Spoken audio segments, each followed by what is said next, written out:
I'm not obsessed with whiteness. I'm obsessed with Black liberation. And I'm obsessed with the rebuilding of Black humanity in this country.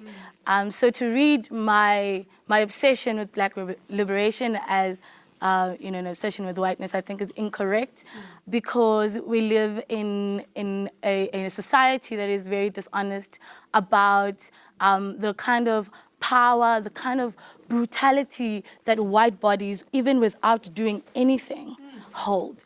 And so for PJ Powers to come and sing a very mediocre song and make money over the years about using Zulu culture and using cultural appropriation is exact kinds of power that white people hold in this space.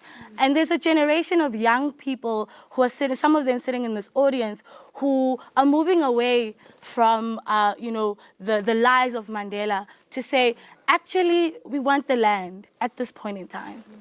Woo! Good child.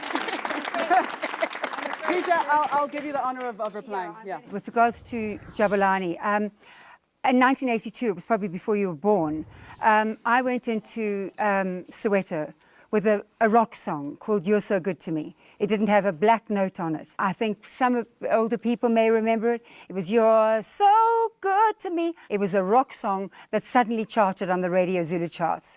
So if you think that I adapted Black culture, that is not the case at all. In fact, the Black people put me on their wings, okay, and carried me, and have ever since.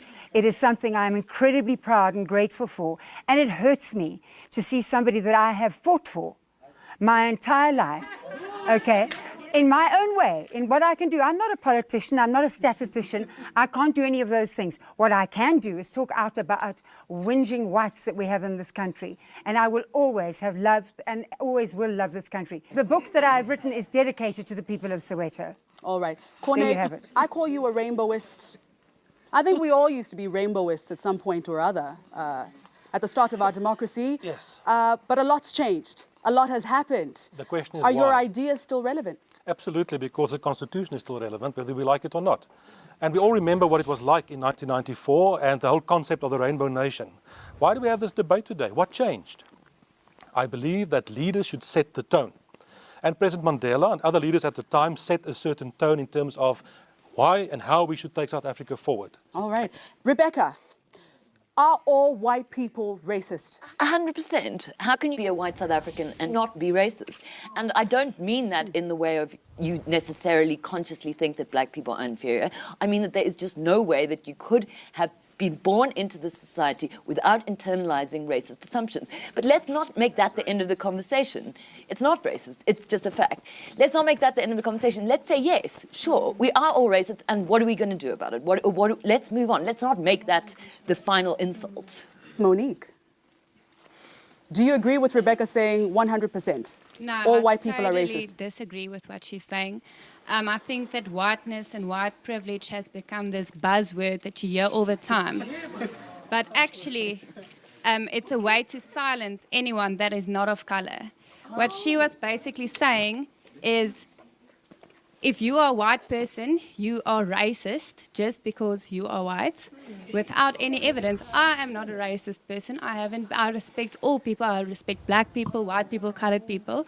So I feel it's very offensive to say that all white people are racist. It's just not true. And I think that to make whiteness the enemy is easier to fight than to fight the crippling corruption, to fight unemployment, to fight, to fight the wealth gap, because the political leaders that we have cannot fight that stuff. They don't have the skills to fight that, and then they make race the problem. Ooh, so Sarah. Sorry. You look like you totally disagree here. I do totally disagree. I think that I'm a little bit torn because I really want to reply to a bit of what Monique has said, but I also really don't want this conversation where we have a potential to disrupt whiteness to be centered around the type of whiteness that is displaying the racism that you say that you aren't. I mean, the comment about people not having skills is inherently racist. Yeah. Just to point out one thing. I think should have the conversation about how to give back the land. I think that's what we should do. Do you agree with Monique? Well, I think that what we need to look at is an element of complicity, Mr. Chaba. And I think that fundamentally what we haven't unpacked, we've gone through the TRC process, and what we haven't understood is how white people have benefited firstly from apartheid, and secondly how a particular group of white people in this country have become fabulously rich off the back of apartheid. Now, I think that white complicity, overall, we can look at, and the responsibility to promote social justice in our country, firstly. But when we have two families, there are two families in this country, the Oppenheimers and the Ruperts, names we don't necessarily all know, who have as much wealth as 50% of our people. It's an extraordinary crime. We should call it nothing else.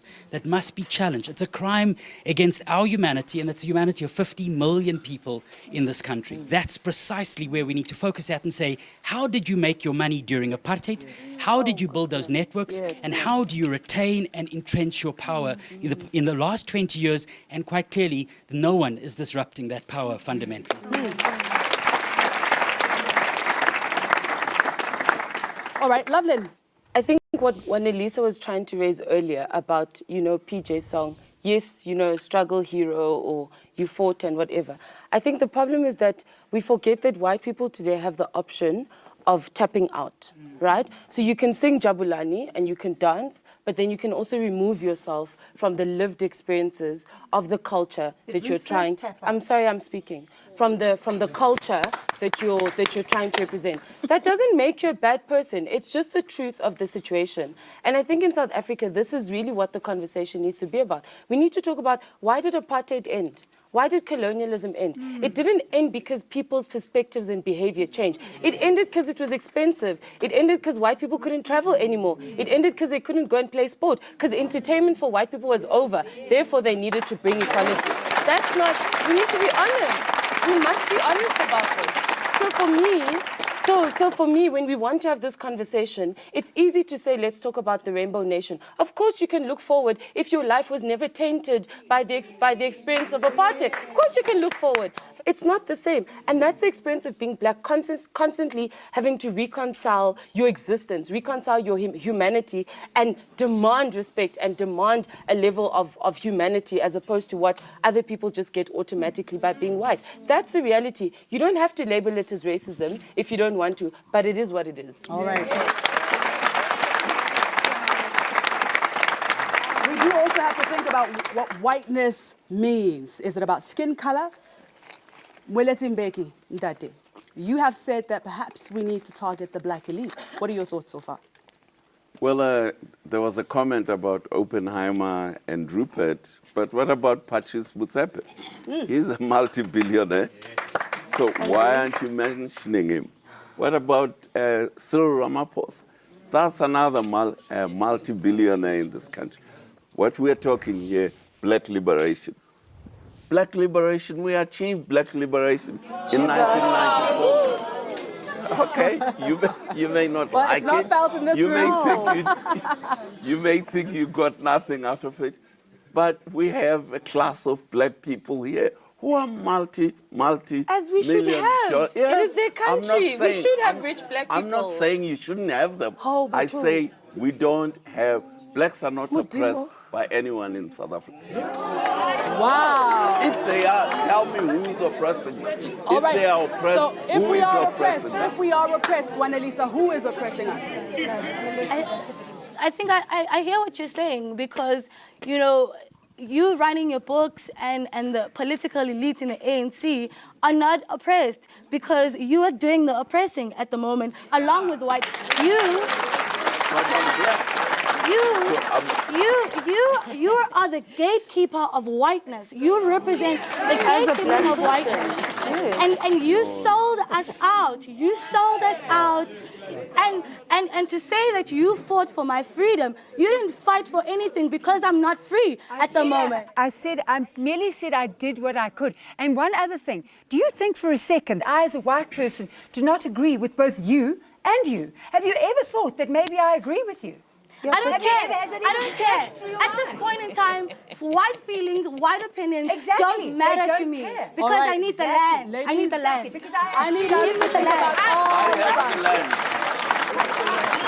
I'd love to come to you, Tiens. It is unacceptable that inequality is so high in our country. A Gini coefficient of 65% is the second highest in the world, if not the highest in the world. The question I think we should ask is, how can that be changed? Now, there are people here saying, give us the land, then that will change. That may be.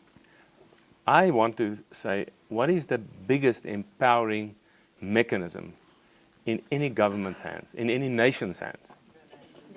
No, it's education. What I'm perplexed about is that instead of holding a democratically elected government accountable after 22 years, what do we focus on?